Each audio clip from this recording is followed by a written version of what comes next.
Well, it's called the Great Pacific Garbage Patch, an area of marine debris concentration in the North Pacific Ocean that also affects marine life here in Hawaii. Every year, 20 tons of plastic ends up on Midway Atoll.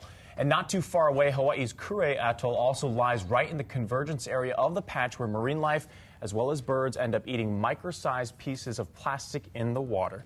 And joining us here this morning is Angela Sun. She's the producer and the host of this new documentary scheduled to debut later this year. Angela, good to see you. Good to see you, Kenny. And let's talk about this. What inspired you to make this film? Well, you know, it started off as a story pitch. As a journalist, I was always looking for new stories, and started out 5 years ago. And I'm a scuba diver. I've been diving for over a decade, and also studying marine biology at the Great Barrier Reef. And then I'm a surfer. I've been surfing for about 13, 14 years, and I'm always in the ocean. And so when I heard about this mystic island of garbage, you know, I was like, what is this? You know, is this a, urban myth? I have to go check it out for myself. And so doing more research and finding out where actually this congregates and where all this plastic trash ends up is Midway Atoll. So and there's some amazing footage in your documentary. In a preview, I saw some of this, where a bird is dissected and out comes all this plastic. How is this happening, and why is it happening?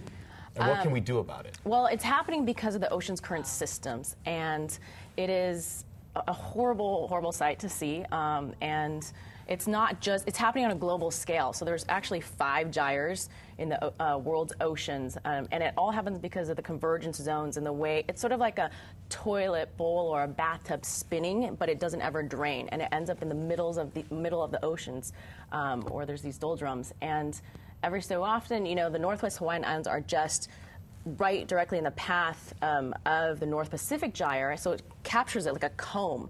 It captures all this floating debris. And look at all that garbage there. Yeah. Is there any way to clean this up? Because it's not really the big pieces of garbage that's the problem. It's the small micro pieces of plastic. How can they clean it up? Is there a way to clean it up? You know, there are differing opinions. There are groups that say, there's one specific group that says that they're going to go out and clean and capture the plastic vortex.